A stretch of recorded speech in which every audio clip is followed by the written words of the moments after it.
오늘 본문 말씀을 보시면 우리가 잘 알고 있는 성경 구절이 등장합니다. 바로 본문 17절 말씀이 그것입니다. 본문 17절 말씀을 다 함께 읽어보실까요? 17절 말씀입니다. 시작. 그런즉 누구든지 그리스도 안에 있으면 새로운 피조물이라. 이전 것은 지나갔으니 보라 새 것이 되었도다. 아멘. 그리스도 안에 있으면 새로운 피조물입니다. 그리스도와 연합하고 그리스도와 교제를 나누며 그리스도의 뜻에 복종하는 자들은 모두 새로운 피조물입니다. 그리스도라는 새로운 주인을 모시고 새로운 소망을 품으며 완전히 새로운 삶을 살게 되는 것이 바로 새로운 피조물입니다. 그런데 우리는 새로운 피조물의 삶을 막연하게 생각합니다. 그러니까 단순히 이전보다 조금 더 거룩하게 살아가는 것이 새로운 피조물로서의 삶이라고 우리는 생각합니다. 물론 이것도 맞는 말입니다. 하지만 이것으로는 설명이 부족한 듯 보입니다. 오늘 본문은 우리에게 새로운 피조물로서의 삶이 무엇인지를 소개합니다. 오늘 본문을 자세하게 분석하면 사실 묵상할 내용들이 굉장히 많이 들어 있습니다. 하지만 이 중에서도 오늘 세 가지 내용을 집중해서 살펴보고자 합니다. 오늘 말씀을 통해 새로운 피조물로서의 삶의 특징이 무엇인지 모두 깨닫게 되기를 소망합니다. 그리고 하나님께서 원하시는 새로운 피조물로서의 삶을 실제로 살아갈 수 있기를 간절히 소망합니다. 바울은 이전에 그리스도의 심판대 앞에서 심판을 받을 것에 대하여 말하였습니다. 오늘 본문 바로 앞에 있는 고린도후서 5장 10절 말씀입니다. 이는 우리가 다 반드시 그리스도의 심판대 앞에 나타나게 되어 각각 선악간에 그 몸으로 행한 것을 따라 받으려 함이라. 아멘. 바울은 그리스도의 심판대 앞에서 그 몸으로 행한 대로 보상받을 것을 인지하고 있었습니다. 바울은 이것을 오늘 본문에서 주의 두려우심이라고 부릅니다. 본문 11절 말씀을 다 함께 읽어보시겠습니다. 시작. 우리는 주의 두려우심을 알므로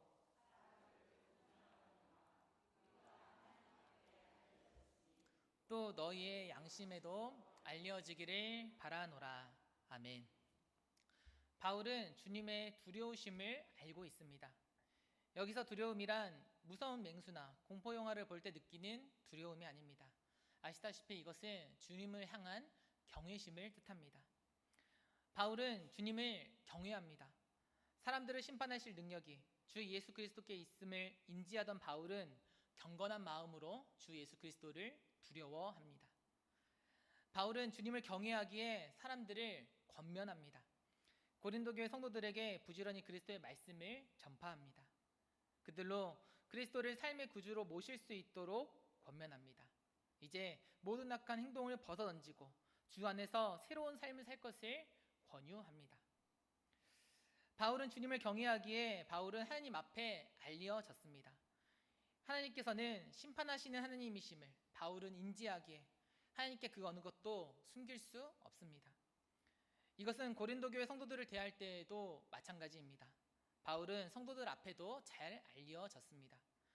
주님을 경외하는 바울이기에 감히 양심에 거스르는 악행을 하면서 동시에 사람들을 권면하지 않았다는 것입니다.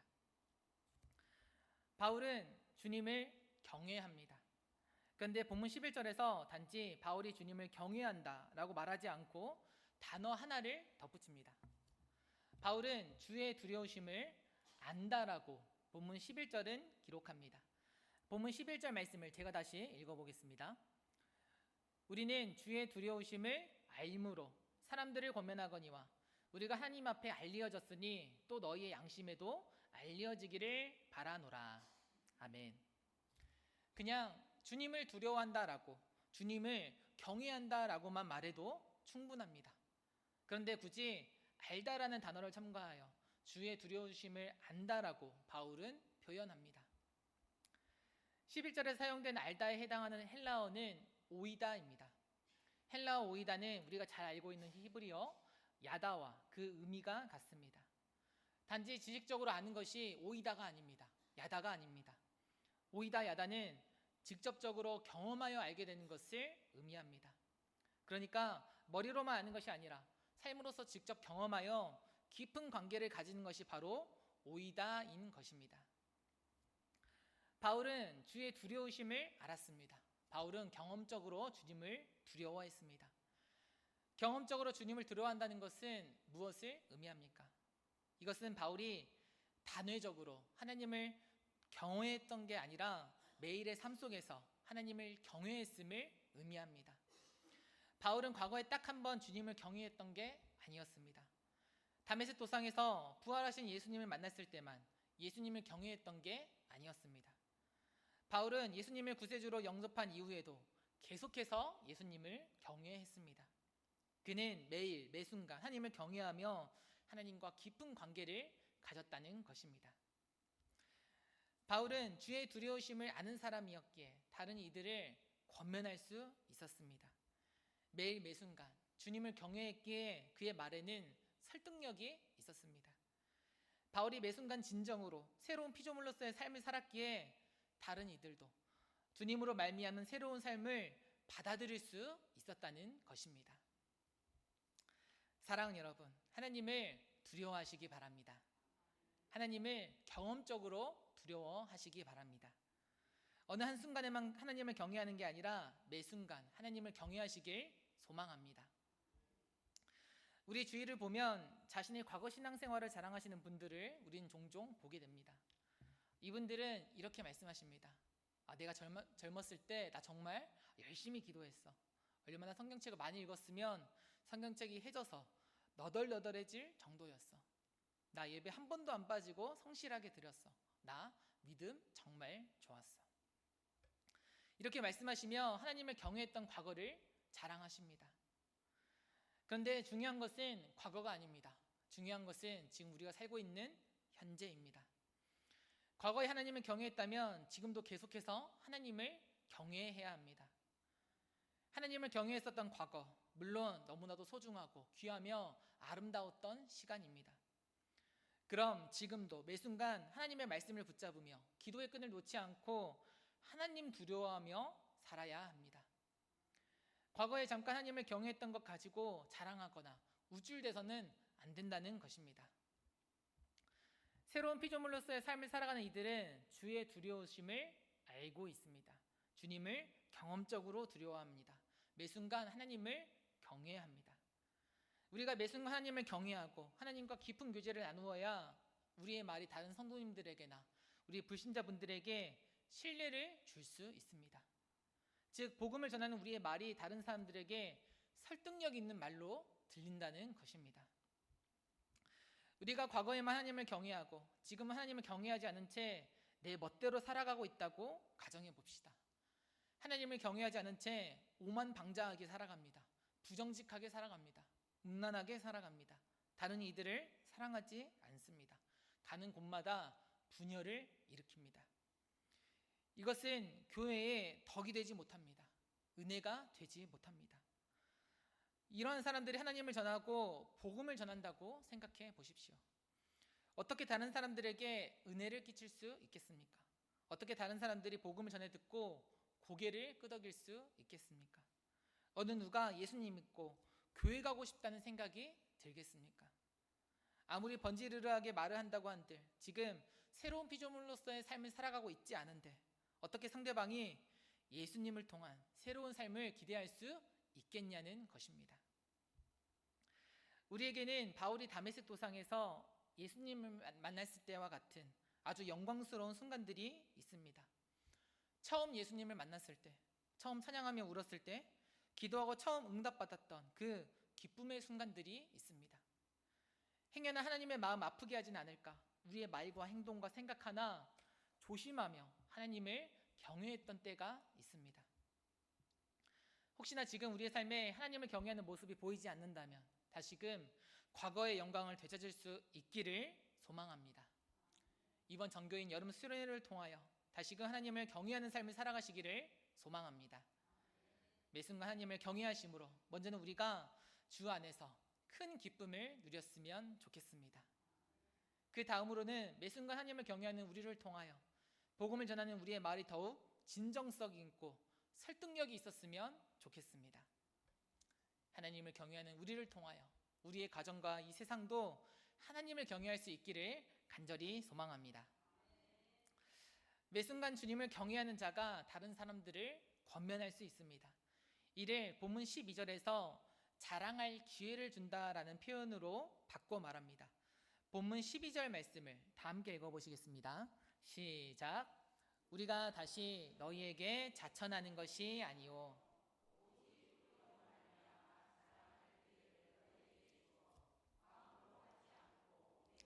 자랑하는 자들에게 대답하게 하려 하는 것이라. 아멘. 바울의 권면을 따라 성도들은 이제 마음으로 하지 않고 외모로 자랑하는 자들을 대적하게 됩니다. 바울의 권면을 잘 따른다면 외식으로 행하는 자와 진심으로 행하는 자를 구별할 수 있습니다. 그리고 외형만 따지는 삶에서 떠나 내면을 이루는 삶을 이루게 됩니다. 즉 눈에 보이는 장막집에 연연하지 않고 하늘에 있는 영원한 집을 소망하며 진정으로 남들의 부러움을 사는 인생을 살아가게 되는 것입니다. 주 안에서 새로운 피조물이 된 바울은 오직 하나님과 성도들의 유익을 위하여 살아갑니다. 본문 13절 말씀도 다 함께 읽어보시겠습니다. 13절입니다. 시작. 우리가 만일 미쳤어도 하나님을 위한 것이요 정신이 온전하여도 너희를 위한 것이니. 아멘. 이 당시 사람들은 바울을 미친 사람으로 여겼습니다. 예수님과 교회를 핍박하던 바울이 이제는 예수님의 복음을 전하고 교회를 세우는 하나님의 사도로 변화했기 때문입니다. 바울은 대적자들의 비난에 맞는 말이라고 대답합니다. 자신은 미친 게 맞다고 말합니다. 다만 자신이 미친 것은 하나님을 위한 것이라고 대답합니다. 세상에 미쳐서 외형만을 생각하고 썩어 없어질 장막집에 집착하는 자들과는 차원이 다르다는 것입니다. 바울의 정신은 하나님을 위해 미친 것이었고 또 성도들을 위해 온전한 것이었습니다. 성도들을 위해 온전하였다는 것은 성도들로 하여금 시험에 빠지지 않도록 말과 행실 모든 면에서 온전한 삶을 살았다는 것입니다. 우리가 기억해야 할 것은 바울의 삶에는 자기 자신을 위한 게 전혀 없었다는 것입니다. 미치더라도 하나님을 위해 미쳤고 온전하더라도 성도를 위해 온전하며 오직 하나님과 성도들의 유익을 위한 삶이 바로 바울의 삶이었다는 것입니다. 바울이 이처럼 자기 자신을 위한 삶이 아닌 하나님의 유익과 성도들의 유익을 위해 살았던 비결은 무엇입니까? 그것은 바로 그리스도의 사랑이 바울을 강권했기 때문입니다. 본문 14절 말씀을 다 함께 읽어보시겠습니다. 시작. 그리스도의 사랑이 우리를 강권하시는도다. 우리가 생각하건대 한 사람이 모든 사람을 대신하여 죽었은즉 모든 사람이 죽은 것이라. 아멘. 그리스도의 사랑이 바울을 강권하였는데 이 그리스도의 사랑이 무엇인지 본문 14절 하반절에서 설명합니다. 한 사람, 곧 예수 그리스도께서 모든 사람을 대신하여 죽어주신 것이 바로 그리스도의 사랑입니다. 이 그리스도의 헌신적인 사랑이 바울을 강권합니다. 이 사랑이 바울로 하여금 하나님의 사도로 사역할 것을 강력하게 권면합니다. 즉 그리스도의 사랑이 바울로 하여금 그리스도의 복음을 전할 수밖에 없도록 강력하게 이끌고 그의 삶을 강력하게 주관했다는 것입니다. 바울처럼 그리스도의 사랑에 강권하심을 받는 자들은 자신을 위하여 살지 않습니다. 자신을 위하여 십자가에서 죽으시고 부활하신 예수 그리스도를 위하여 살아갑니다. 본문 15절 말씀입니다. 그가 모든 사람을 대신하여 죽으심은 살아있는 자들로 하여금 다시는 그들 자신을 위하여 살지 않고 오직 그들을 대신하여 죽었다가 다시 살아나신 이를 위하여 살게 하려 함이라. 아멘. 예수님을 믿어 새 생명 얻은 자들에게 요구되는 것이 있습니다. 그것은 이제 자기 자신을 위하여 살지 않고 예수님을 위하여 살라는 요구입니다. 바울은 예수님의 요구에 부응하며 살아갑니다. 바울은 그리스도의 헌신적인 사랑을 알고 있었기 때문입니다. 예수님과 교회를 핍박했던 자신을 향한 예수 그리스도의 사랑이 너무나도 크고 놀라웠다는 말입니다. 그리스도의 사랑이 바울 안에서 강력하게 역사하기에 그는 예수님의 복음을 전하고 예수님의 영광을 위하여 살지 않으려야 않을 수 없었다는 것입니다. 사랑하는 여러분, 여러분은 그리스도의 사랑의 강권하심을 받고 계십니까? 그리스도의 사랑에 부응하며 살고 계십니까? 그리스도의 복음을 전하고 주님의 교회를 이해하는 일에 전심전력하고 계십니까? 바울은 오직 그리스도를 위하여, 교회를 위하여, 성도를 위하여 살았습니다. 이러한 삶을 위해 바울이 자기 자신을 억지로 끼워 맞춘 것이 아니었습니다. 바울이 억지로 노력한 게 아니었습니다. 사람의 의지와 노력에는 한계가 있습니다. 다만 그리스도의 사랑이 바울을 강권했을 뿐입니다. 그리스도의 사랑이 바울 안에서 강력하게 역사했습니다.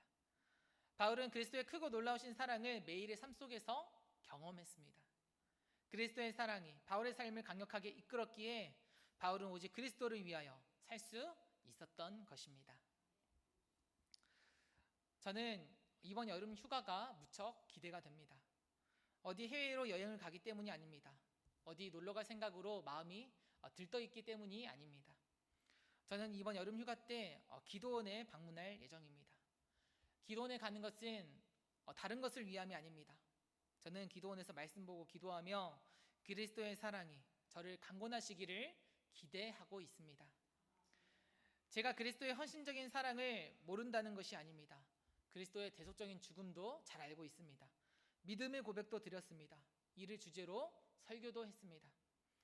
다만 그리스도의 사랑이 정말 저를 강권하고 계신지를 생각해 보았을 때 선뜻 그렇다고 대답할 수 없는 게 안타깝다는 것입니다. 그리스도의 사랑이 저를 강력하게 이끌어야 하는데 여전히 제 자아가 저를 강력하게 이끌고 있는 것을 저는 보게 됩니다.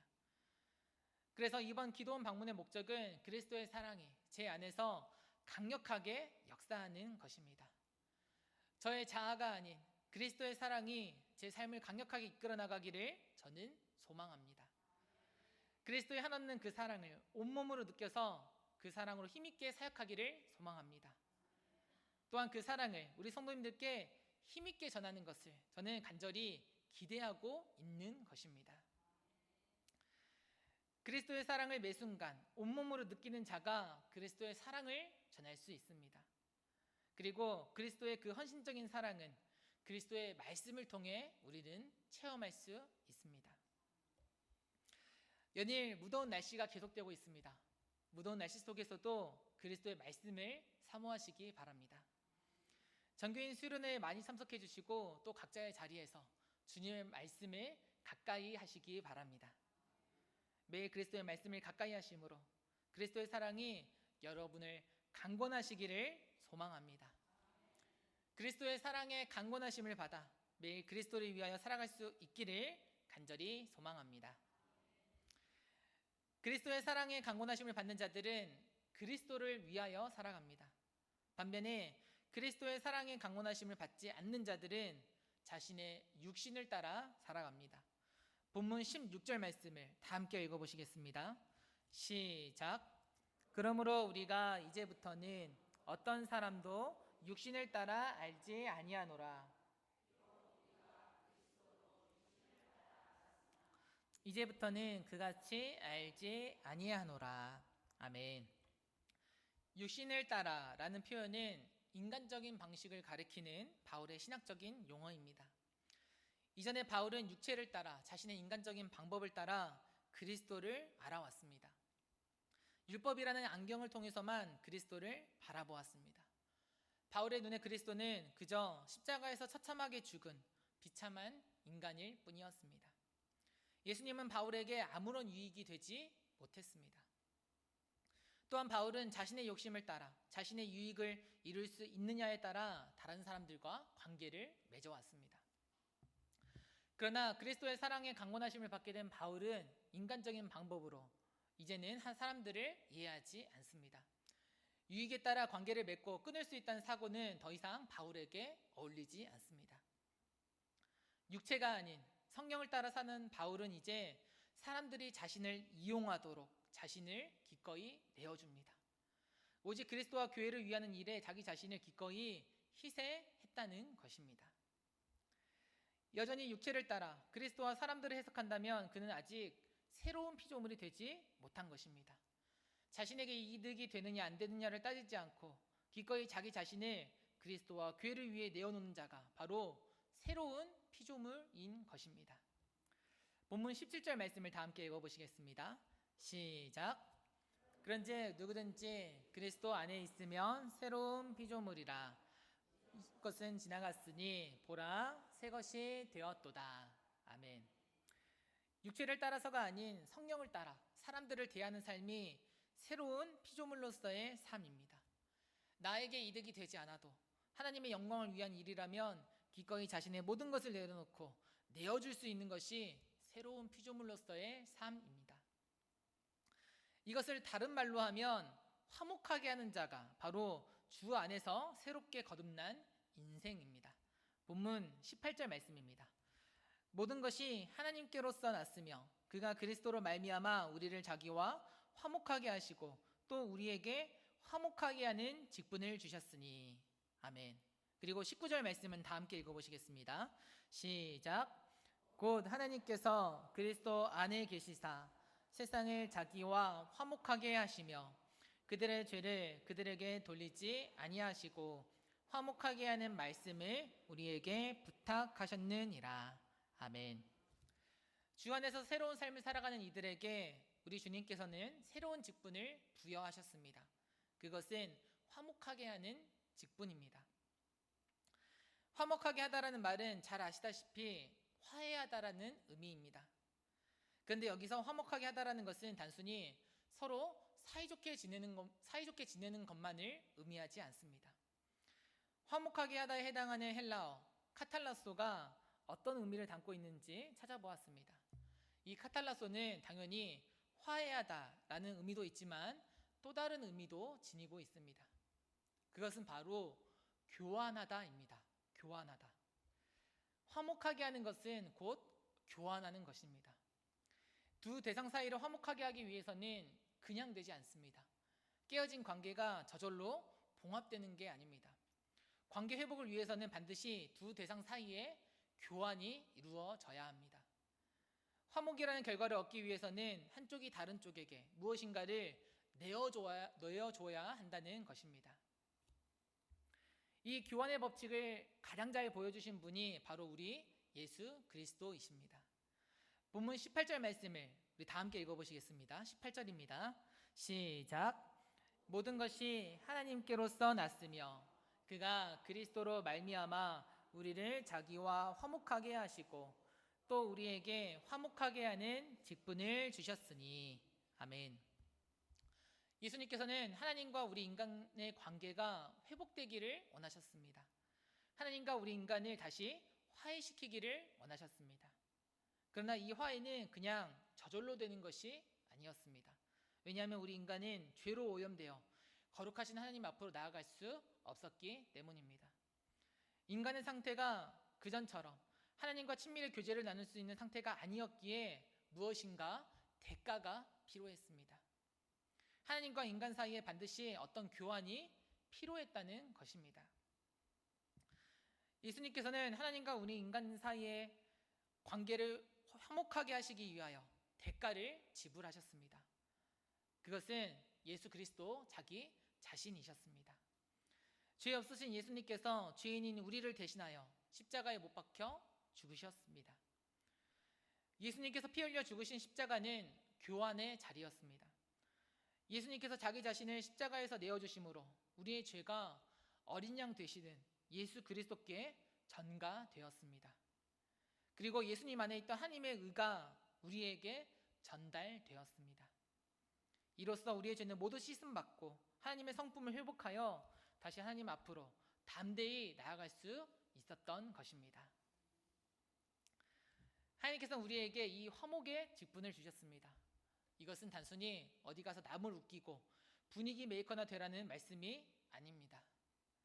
예수님께서 십자가에서 자기 자신을 내어놓으셨듯이 우리도 우리 자신을 내어놓아야 할 것을 우리 하나님께서 명령하셨습니다. 교회가 화목할 수 있기 위해서는 희생이 필요하다는 것입니다. 예수님의 희생 없는 죄 사함과 구원이 없듯이 자기 희생 없는 교회의 화목은 있을 수 없다는 말씀이신 것입니다.